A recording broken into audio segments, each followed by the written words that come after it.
قرآن کریم کے ایک مسلمان پر کتنے حقوق ہیں؟ ہر مسلمان پر قرآن کے 5 حقوق ہیں۔ سب سے پہلا حق قرآن کا ہم سب پر یہ ہے کہ ہم قرآن کریم کی تصدیق کریں، اس پر ایمان لے کر آئے کہ یہ اللہ کی سچی کتاب ہے اور ہمارا اس پر 100% ایمان ہے، تو تصدیق کرنا قرآن کا پہلا حق ہے۔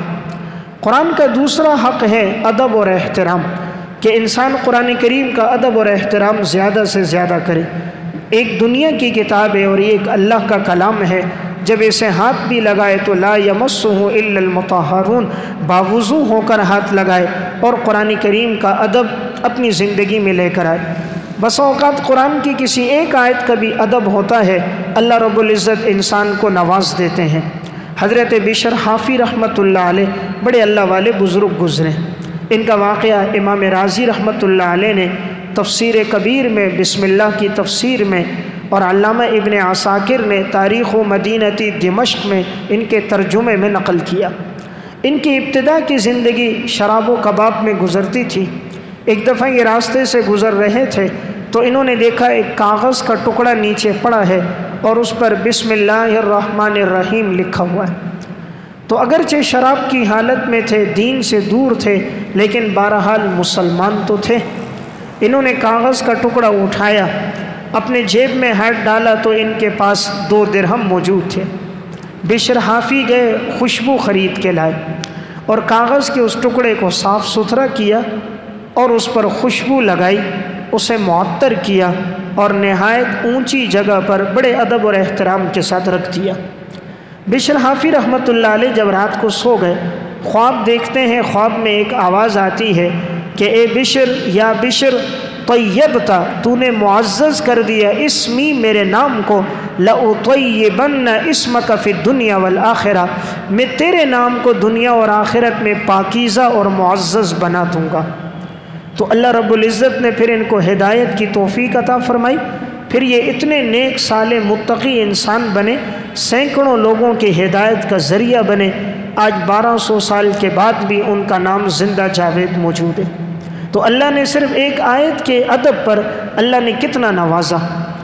آج دیکھیں، اگر 5 روپے کا سکہ گر جائے، 10 روپے کا نوٹ گر جائے، ہوا سے اڑ کے آگے جائے پیچھے بھاگتے ہیں، اس طرف اڑ کے جائے ادھر بھاگتے ہیں، ادھر بھاگتے ہیں، لیکن اللہ کا نام لکھا ہوا ہوتا ہے، قرآن کی صورت ہوتی ہے، ترجمہ ہوتا ہے، کاغذ اخبارات نیچے پڑے ہوتے ہیں، لیکن ہمیں جھکنے کی توفیق نہیں ہوتی۔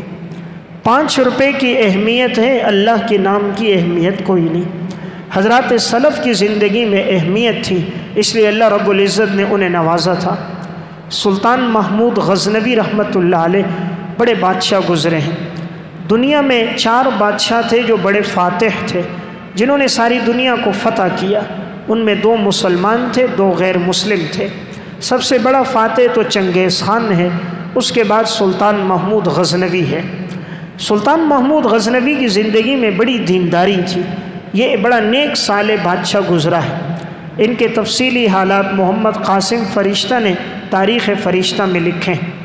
ایک دفعہ یہ اپنے رعایا میں سے کسی کے ہاں گئے، تو جب یہ وہاں پر پہنچے، لیٹنے لگے، تو انہوں نے پاؤں سیدھے کیے تو سامنے دیکھا قرآن کریم نظر آیا۔ اگرچہ قرآن بہت اونچا تھا، ان کے پاؤں نیچے تھے، تو انہوں نے پوچھا یہ قرآن ہے؟ کہا جی قرآن ہے۔ تو انہوں نے اپنے پاؤں سمیٹ لیے۔ انہوں نے کہا حضرت قرآن اوپر ہے، آپ کے پاؤں نیچے ہیں، کوئی حرج کی بات نہیں۔ فرمایا نہیں، میں اس کو بے ادبی سمجھتا ہوں کہ میرے پاؤں اس جہت میں ہیں جس جہت میں قرآن پڑھا ہے۔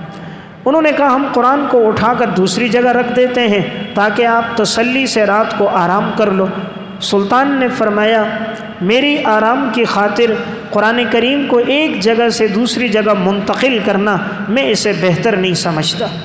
چنانچہ سلطان ساری رات یوں بیٹھے رہے، بیٹھے بیٹھے انہوں نے رات گزار دی۔ سلطان کا جب انتقال ہوا، کسی نے خواب دیکھا، پوچھا اللہ نے کیا معاملہ کیا؟ فرمایا اللہ رب العزت نے میری مغفرت کر دی۔ کہا کس عمل پہ مغفرت ہوئی؟ کہا یہ جو قرآن کریم کا ادب تھا کہ میں نے اپنے پاؤں دراز نہیں کیے، ساری رات اس میں گزاری، اللہ نے اس عمل پر میری مغفرت فرما دی۔ تو قرآن کریم کا جو دوسرا حق ہم پر ہے وہ ہے ادب اور احترام۔ کہ ہم اپنی زندگی میں لے کر آئیں، قرآن کا ادب بھی ہو، زیادہ سے زیادہ ادب ہو، اللہ کے نام کا ادب ہو، بس اوقات یہ انسان کی مغفرت کا ذریعہ بن جاتا ہے۔ قرآن کریم کا تیسرا حق ہے تذکر اور تدبر، یعنی قرآن کریم میں غور و فکر کرنا۔ وَلَقَدْ يَسَّرْنَا الْقُرْآنَ لِلذِّكْرِ فَهَلْ مِن مُدَّكِرٍ، ہم نے قرآن کو آسان کیا نصیحت کے لیے، ہے کوئی جو اس سے نصیحت حاصل کرے؟ تو قرآن کریم میں انسان غور و فکر کرے، اس کے ترجمے اور مفہوم کو پڑھے اور اپنی زندگی میں لے کر آئے۔ قرآن کا چوتھا حق ہے قرآن پر عمل کرنا، کہ انسان جو کچھ پڑھے اس پر عمل بھی کرے۔ دیکھیں آج ہمارے پاس علم ہے، عمل نہیں۔ ہم میں سے ہر آدمی جانتا ہے اللہ نے قرآن میں ذکر کیا ہے ہم پر 5 نمازیں فرض ہیں، ہر ایک جانتا ہے، لیکن ہمارا اس پر عمل نہیں۔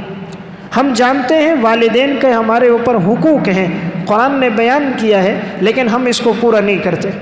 ہم جانتے ہیں کہ قرآن میں یہ آیا ہے کہ سود کھانا ایسا ہے جیسے اللہ اور اللہ کے رسول کے ساتھ جنگ ہے، لیکن عمل نہیں۔ ہمیں معلوم ہے شریعت نے ہمیں رشوت سے منع کیا ہے، لیکن ہم نے اس کا نام چائے پانی رکھ کر اپنی زندگی میں لے کر آئے۔ ہمیں معلوم ہے کہ قرآن نے حرام سے روکا ہے، لیکن ہماری زندگی میں حرام ہو رہا ہے۔ ہمیں معلوم ہے کہ زنا کرنا حرام ہے، قرآن بڑی نص قطعی کے ساتھ منع کرتا ہے، ایمان والوں سے کہتا ہے لا تقربوا الزنا انہ کان فاحشہ، زنا کے قریب نہ جانا بے حیائی کا کام ہے، لیکن بہت سے ایسے جن کی زندگی اس میں گزر رہی۔ تو قرآن پر عمل نہیں ہے۔ جتنا ہم نے پڑھا ہے، جتنی چیزیں ہم جانتے ہیں، اگر اس پر ہماری زندگی میں عمل بھی آ جائے تو اللہ کے انوارات ہم پہ نازل ہوں۔ نمبر 5، پانچواں حق قرآن کا ہے تبلیغ کرنا، یعنی جتنے احکامات انسان نے سیکھے ہیں ان احکامات کو آگے پہنچانا یہ بھی ہمارے ذمے ہے۔ چونکہ یہ امت آخری امت ہے، حضور آخری نبی ہیں، تو آپ صلی اللہ علیہ وسلم کے ختم نبوت کے سلسلے میں یہ ذمہ داری ہم پر ہے، دین پر عمل بھی کرنا ہے، اسے آگے بھی پہنچانا ہے۔